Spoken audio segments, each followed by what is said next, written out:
अस्सलाम वालेकुम। Half past one में खुशामदीद। तो पीपीएससी ने, पंजाब पब्लिक सर्विस कमीशन ने फ़ीस जमा करवाने का एक नया तरीका मुतारफ़ करवाया है, जो कि अब आप उनकी फ़ी जो है वो सिर्फ़ ऑनलाइन ही जमा करवा सकते हैं मुख्तलिफ़ बैंकों की ब्रांचेस के ज़रिए, जैसे कि आप सामने ये देख रहे हैं।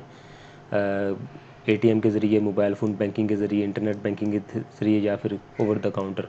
और ये जो तरीके हैं इनके ज़रिए फ़ीस जमा नहीं एक्सेप्ट नहीं की जाएगी। यानी कि आपने जैसे पहले आप चालान फार्म के ज़रिए जमा करवाते थे, वो वाला चालान फार्म, बैंक ड्राफ्ट, पे आर्डर और चेक, इनके ज़रिए कबूल नहीं की जाएगी। तो आज मैं आपको बताऊंगा कि ऑनलाइन फ़ीस जमा करवाने के लिए कैसे आप पीएसआईडी जनरेट करते हैं। बाज़ लोगों के ज़हन में आता है कि वो जो पीएसआईडी, जैसे कि यहाँ पे लिखा हुआ है, make the payment of challan using PSID under the option of GOPB biller. तो आज मैं आपको बताता हूँ कि ये पीएसआईडी कैसे जनरेट की जाती है। तो ये मैं वेबसाइट पे हूँ, पंजाब पब्लिक सर्विस कमीशन की, ppsc.gop.pk की। तो यहाँ पे मैं अप्लाई ऑनलाइन के ऊपर क्लिक करता हूँ। जो भी अगर कोई नई जॉब्स आई होंगी, जैसे ये सारी आ रही हैं, कोई भी आप सेलेक्ट कर लें। जैसे मैं ये सेलेक्ट कर लेता हूँ, लेक्चरर फिज़िक्स मेल, और रिक्वायरमेंट सारी देख ली। मैं प्रोसीड के ऊपर क्लिक करता हूँ। उसके बाद यहाँ पे आई कन्फर्म, अप्लाई ऑनलाइन के ऊपर क्लिक कर दिया। इसके बाद आपने अपना शनाख्ती कार्ड नंबर जो है वो इधर एंटर करना है। तो सॉरी, मैं दोबारा एंटर करता हूँ ताकि मुझे बाद में याद भी रहे। ओके जी, लें जी।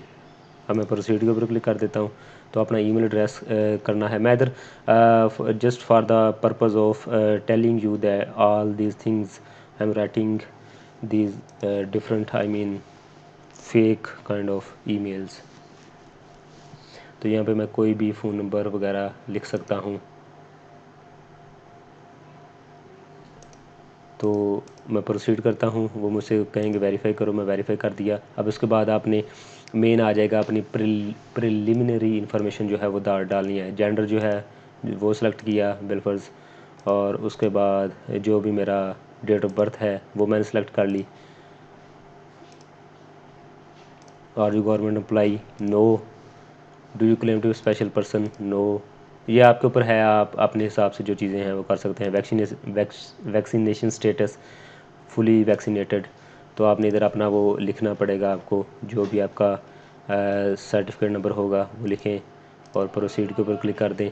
और उसके बाद अपना नाम लिखेंगे। मैं इधर लिखता हूँ नवीद रज़ाक, और अपना रिलीजन लिखें। CNSE की एक्सपायरी डेट इधर डालें, जो भी आपके CNSE के ऊपर लिखी हुई होगी आप चेक कर सकते हैं। अपना पोस्टल एड्रेस लिखें।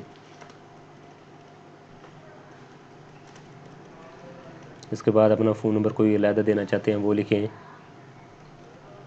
इसके बाद फादर्स नेम आ गया है। अपना डोमिसाइल जिस भी आपके सूबे सॉरी ज़िले का है वो बताएं।